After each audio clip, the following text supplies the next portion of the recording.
जय हिंद, नमस्कार। मैं मोहन पाठक और आज बात करने वाले हैं दिल्ली के मुख्यमंत्री अरविंद केजरीवाल, जो कि अभी फिलहाल जेल में ही है। लेकिन अब उनके ऊपर दिल्ली के एलजी द्वारा एक बड़ा आरोप लगाया गया है और उसी के लिए एनआईए से जांच की सिफारिश भी की गई है। क्या है पूरा मामला, डिटेल में जानने की कोशिश करेंगे। यूपीएससी एस्पिरेंट के लिए बहुत ही महत्वपूर्ण होने वाला है। साथ ही साथ आप किसी भी परीक्षा की तैयारी कर रहे हैं उसके लिए करंट अफेयर्स की दृष्टि के बहुत ज़्यादा महत्वपूर्ण हो जाने वाला है। तो चलिए आइए शुरू करते हैं। चैनल पर नए हैं तो एमपीएस हिंदी को सब्सक्राइब करके डेली करंट अफेयर्स और न्यूज एनालिसिस के लिए हमारे साथ जुड़ सकते हैं। तो क्या अरविंद केजरीवाल देशद्रोही हैं, क्योंकि इनके ऊपर सिख फॉर जस्टिस समेत खालिस्तानी संगठनों से लगभग 133 करोड़ रुपए लेने के आरोप लगे हैं।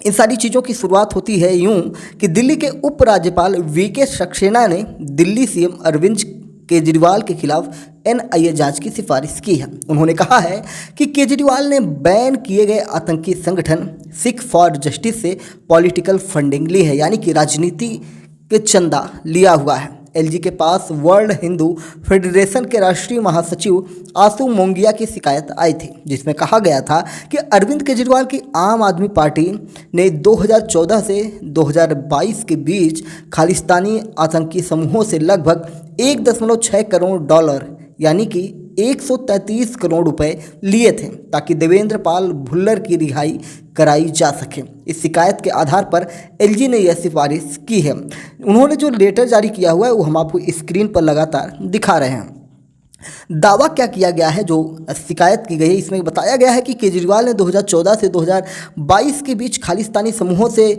करोड़ों रुपए ली है, जिन्हें 133 करोड़ लेने की बात की जा रही है। और इस लेटर में लिखा है कि 1 मई को एलजी के पास वर्ल्ड हिंदू फेडरेशन इंडिया के राष्ट्रीय महासचिव आशु मोंगिया ने शिकायत भेजी। इसमें सोशल मीडिया प्लेटफॉर्म एक्स पर आम आदमी पार्टी के पूर्व कार्यकर्ता डॉक्टर मुनीश कुमार रायजादा के कुछ पोस्ट का प्रिंट आउट भी, एक लेटर और एक पेन ड्राइव भी इसमें अटैच करके भेजे गए हैं।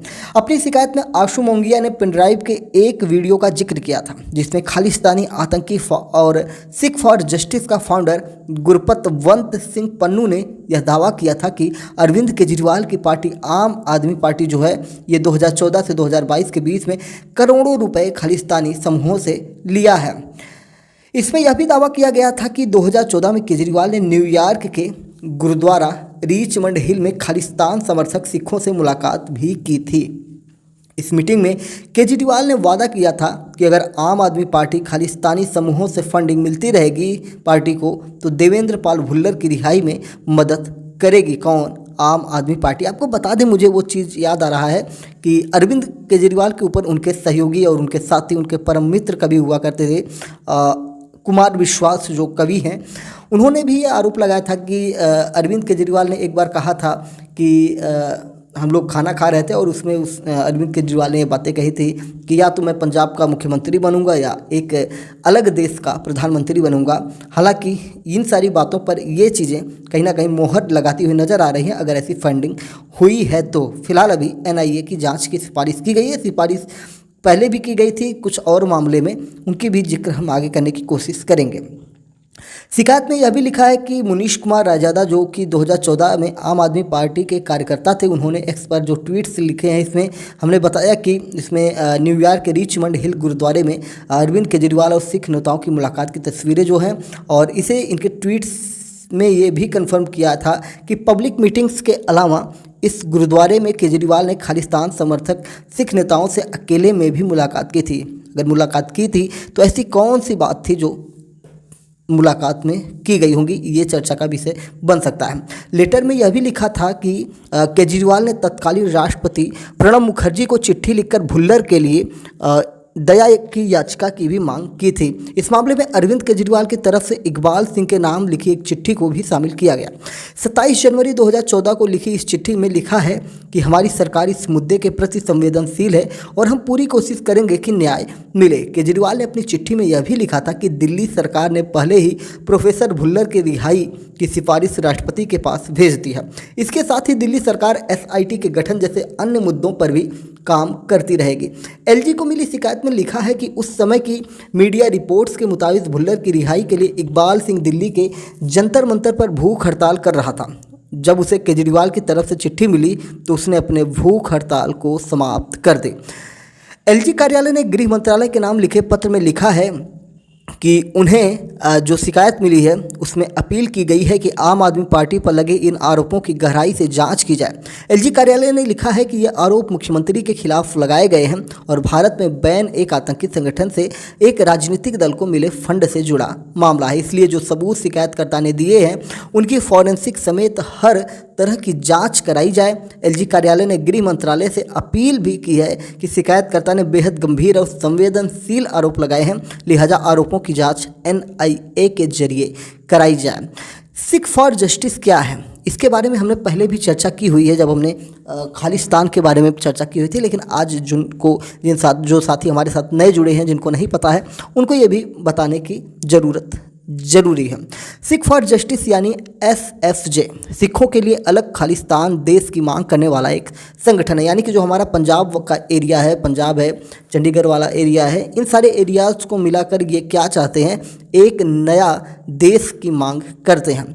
2007 में अमेरिका में इसकी स्थापना की गई थी। गुरपतवंत सिंह पन्नू एसएफजे के संस्थापकों में से एक है। एसएफजे अपने अलगाववादी अभियान रेफरेंडम 2020 के तहत पंजाब को भारत से मुक्त कराने की बात करता है। एसएफजे ने अपने अगस्त 2018 में लंदन डिक्लेरेशन में भारत से अलग होने और पंजाब को एक स्वतंत्र देश के रूप में स्थापित करने के सवाल पर दुनिया भर में रहने वाले सिख समुदाय के बीच पहला जनमत संग्रह कराने की घोषणा भी की थी। एसएफजे ने नवंबर 2020 में जनमत संग्रह के लिए वोटिंग कराने की बात कही थी। पंजाब के साथ साथ north America, Europe, Australia, New Zealand, Malaysia, Philippines, Singapore, Kenya और मध्य पूर्वी देशों के प्रमुख शहरों में इसे आयोजित करने की योजना बनाई गई थी।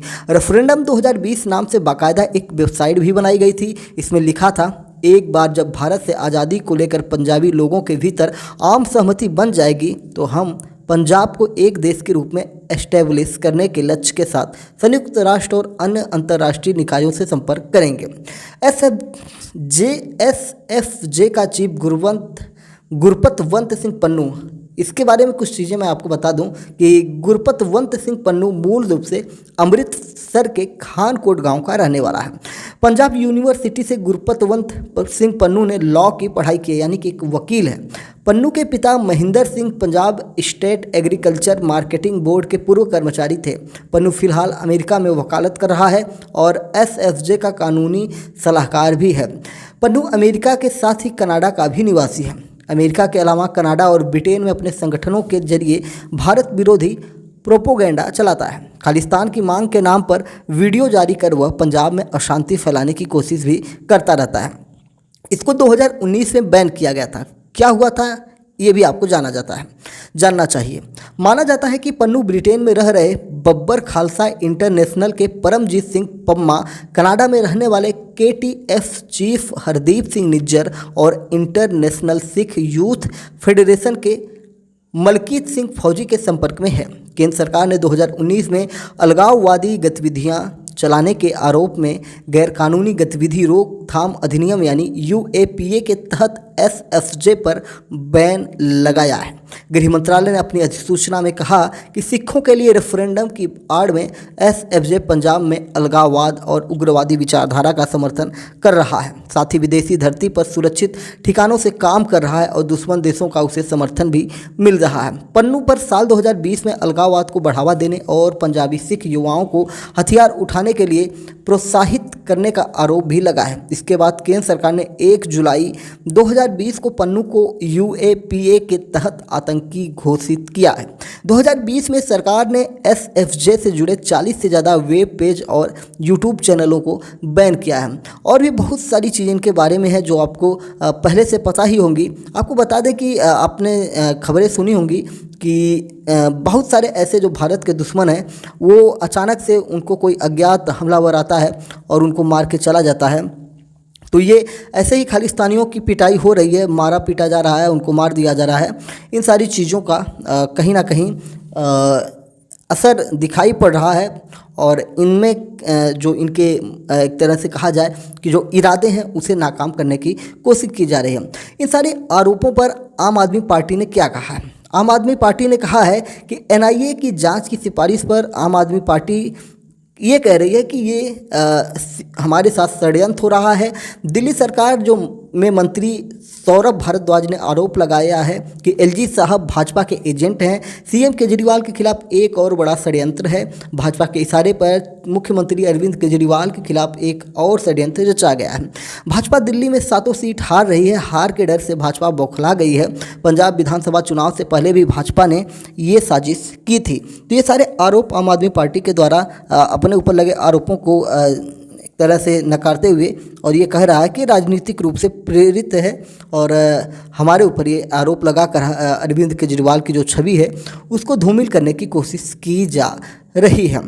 तो एनआईए की जांच की बात की गई, अगर ऐसी जांच इनके ऊपर होती है तो कहीं ना कहीं अरविंद केजरीवाल बड़े बुरे फंसने वाले हैं और थोड़ी सी भी इसमें सच्चाई निकली तो आप जान सकते हैं और समझ सकते हैं कि अरविंद केजरीवाल को देशद्रोही करार दिया जा सकता है। अगर इसमें थोड़ी सी भी सच्चाई निकलती है कि अरविंद केजरीवाल ने खालिस्तानी से या खालिस्तानियों से सहयोग लिया हुआ है तो ये कहीं ना कहीं शर्मसार करने वाली घटना होगी। फिलहाल अभी आरोप लगे हैं, आरोप की सच्चाई क्या है वो तो भविष्य में पता चलेगी। अरविंद केजरीवाल की बात करें तो अरविंद केजरीवाल दिल्ली के मुख्यमंत्री हैं। आजकल उनकी पत्नी जो है सुनीता केजरीवाल अरविंद केजरीवाल की जगह ले चुकी हैं। एक तरह से कहा जाए तो आपको याद होगा कि जब लालू प्रसाद यादव जेल गए थे तो उनकी पत्नी मुख्यमंत्री बन गई थी कहीं ना कहीं राबड़ी देवी की जगह।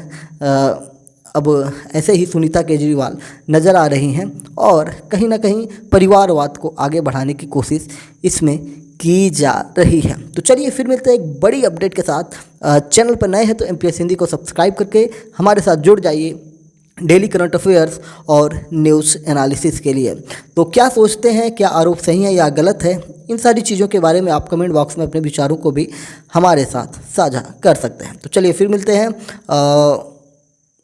जुड़ जाइए हमारे साथ, चैनल को सब्सक्राइब कर लीजिए। जय हिंद, नमस्कार, भारत माता की जय।